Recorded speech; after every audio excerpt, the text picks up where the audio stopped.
Hello everybody and welcome back to another episode from the Board Game Man. Now today's episode, we are going vintage back to the year 1966 by Co-5 Company. It plays 2 or more players, ages 10 and up. It is called Gooses Wild. It's the friendly game of chance with fast action. In this game, what you're trying to do is you're trying to land your chip on exactly 63. If you do so, you grab all the chips from the pot, and depending on how many players you have in the game determines what points you're trying to get to. Fun, fast, kind of a party game, as you could say. So let's head on over to the gamers table, where I'm going to show you how to play Gooses Wild.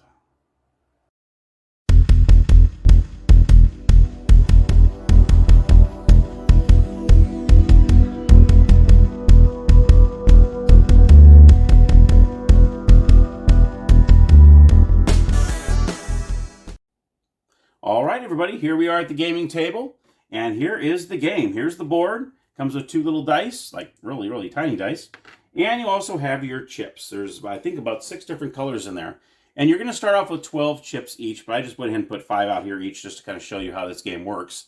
And that's pretty much it. That's all the components. The board game, the 2 dice, and the chips. That's it. Very, very simple. Let's go over how you play this game.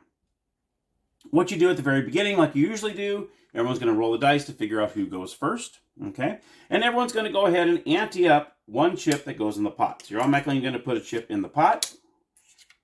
And then you're also going to put a chip on start, just like so, all right? And then you're going to figure out, like you said, who goes first. And all you're going to do is you're going to roll the 2 dice. You're going to go ahead and move that many spaces. And you're just going to try to maneuver yourself through here and try to land exactly on the 63, exactly. If you land on the 63, then you get to pick up all the chips that are in the pot, and it's up to you to determine how many points for each chip and what the score you want to go up to. Now, they do give an alternate method of play here, and I like the way that they have this. Like if you have a 2 or 3 player game, each one of these is worth 5 points, and you play to 100. 4 or 5 players, each one of these are still worth 5 points, and maybe you play to 200 and so on. I do like that idea because in the regular game here, it doesn't really tell you. It's kind of up to you how you want to do it. If you want to do them 10 points apiece, 15, 20 points apiece, you can do that. But I like that is each one of them are worth 5 points, and then depending on how many players you have, that's the points that you go up to. That's pretty much what you're trying to do in this game. Now you'll see there's also these little spots here, and let's go over those one by one. First, you have these wild goose. Okay, we'll go start with them because, well, it is Gooses Wild. If you land on this goose, which is really cool about this, is whatever number you threw, you're going to continue to go that many spaces again. So let's just say I had rolled a 6, and I landed on a goose. Well, I'm going to move 6 more spaces. 1, 2, 3, 4, 5, 6. That's what happens with the wild goose. You land on that, whatever you rolled to get there, you're going to move that many spaces again. That is the wild goose. You also have a couple of these spaces here. It looks like a little beach here. Rest 2 turns. Obviously, you lose 2 turns there. You have the dead goose. You definitely don't want to land on 58. That means you start over, unfortunately. You're going to put your chip right back at the beginning. And then you also have these ones that say pay 1, bail. You have to pay 1 chip to the pot, and then you lose 2 turns. Pay 1 and go on to 12. So this one actually tells you to pay 1 to the pot, and then you move forward. This one says pay 1 and return to 29. So this actually has you go back to the number 29. This one says pay 1 for lodging. So you're not really losing a turn, but you're paying 1 to the bank. And that's pretty much those spaces. Now, if you land on this one here, this one's a nasty one. This one's a bad one. You don't want to roll a 5 right out of the gate. This is called the comedy and tragedy space. When you land on that, when you land on the 5, well, I guess it's not tragic unless you actually roll a 9, believe it or not. If you roll a 5 your first time, if you roll a 9 the next turn, like that, if you roll a 9, guess what happens? You already bypass a 63, you have to ante up a chip, and then you have to start over. Just like that. So once you roll a 5, you're really hoping you don't roll a 9. If you roll a 9, you're automatically bypassing the 63. You got to ante a chip, and then you got to get another chip to start over. That is another one of the rules, that if you bypass the 63, if you roll right past it, then you have to ante up that chip, and then you got to start a new chip at the start. So that's one thing you don't want to do, is overshoot the 63. Once you get to 61, okay, you can use one or both numbers rolled. Once you hit the 62, then what you do is you roll both dice and you can choose one of them. So you're hoping on this space that one of those dice are going to be a 1, and that way you can land on that. So that's what happens when you get to the 61 and 62. If you roll snake eyes, obviously you can use both. But if 62, as long as one of those are a 1, you can land on the 63 and then gather up all the chips that are in there. Let's go over space number 9. This is the golden 9. If you're on start and you roll a 9, guess what happens there? You hit the 9, you go automatically to 63, and you get all the chips out of the pot. That is pretty cool. Unless you have a lot of chips in that pot, and you're almost there, you're getting really close, and all of a sudden someone rolls a 9 right off the start, and boom, they take all the chips from you. Yeah, that would stink. That really would. But hey, you know, if you're the one that rolled a 9 and right at the perfect time, you're good to go. So, and what's funny is because the 9, it's funny because when you roll on a 5 and then you roll a 9, you actually end up losing, and then you end up having to put a chip in there and then start over again. So 9 can be very your best friend, or it could be your worst enemy in this game. What happens is once you land on 63, you're going to go ahead and gather up the chips. You're going to count how many chips you get. Let's just say this instance you would get 15 points, and then these chips would be returned to the respective player. Whoever had that color, it would go back to them. Okay, and then of course you would ante up 1, and then you would start again with another chip, and then you try to go around and try to make it to that 63. You also have a bonus roll. Every time a player throws a 9 on the dice, he is entitled to make that move and immediately throw once more. So there's another instance where 9 is very lucky for you. So if you roll it anywhere on the board, you roll that 9 anywhere, then you are able to roll again, okay, which is really, really cool. Now let's talk about overtaking someone. Let's just say I am on 12 and someone is on 4. Okay, let me put a different color up there to kind of show.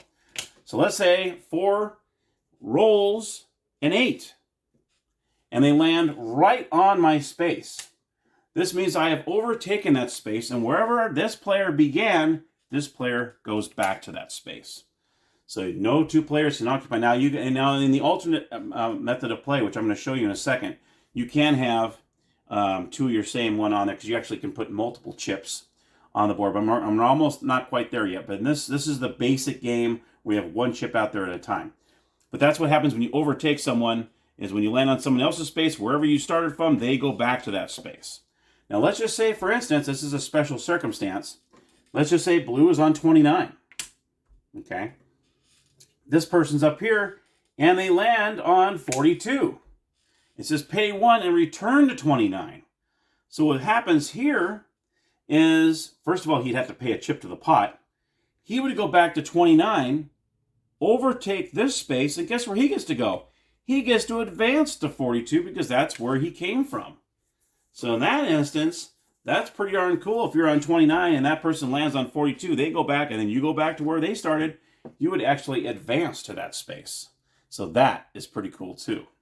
And that is pretty much the basic game. That's how you play the basic game. Now let's go ahead and go over the alternative method of play. And this is when you can have up to 3 chips at one time. So you're going to do the same thing. You're going to go ahead and ante up when you want to. Let's go ahead and put these in there. So each player wants to ante up to start their game. Now let's just say you're in the middle of playing. You got the chips out there. We're going around. And you know what? I want to bring in a second chip. I want to bring in a second chip to play. What you do is you can go ahead and bring in that chip.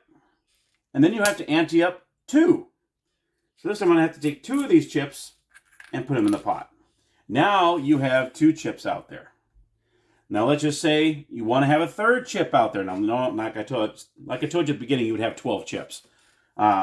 If you wanted to have a third chip out there, you would put one here. And then you'd have to ante up 3 to go in the pot. And now all of a sudden you have 3 chips out on the board. And so on. But then again, if somebody else lands on that 63, you're giving someone else a lot more points. But if you're lucky enough with 3 chips out there and you land on that, your chips count towards you.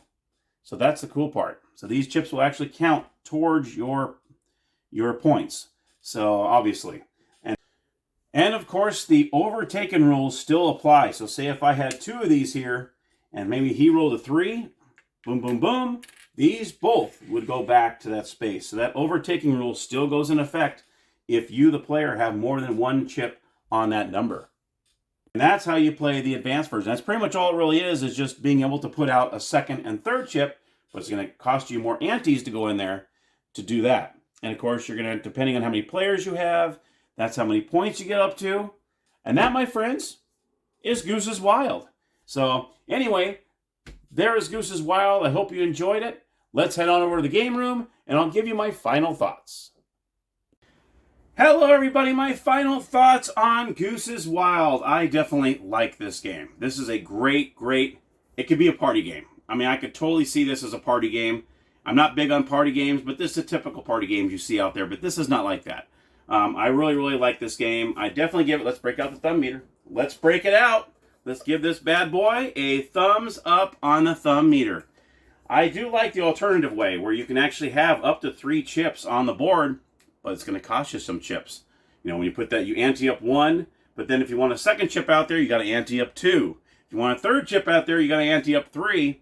But then again, you really got to make sure you get to that 63 because somebody else gets there, they just swiped all of those chips and got all those points. So it's up to you. It's a gambling game in a kind of way. I mean, it's really fun. It's really cool. So I definitely highly recommend you find it. I believe I found this at an estate sale for just a few bucks.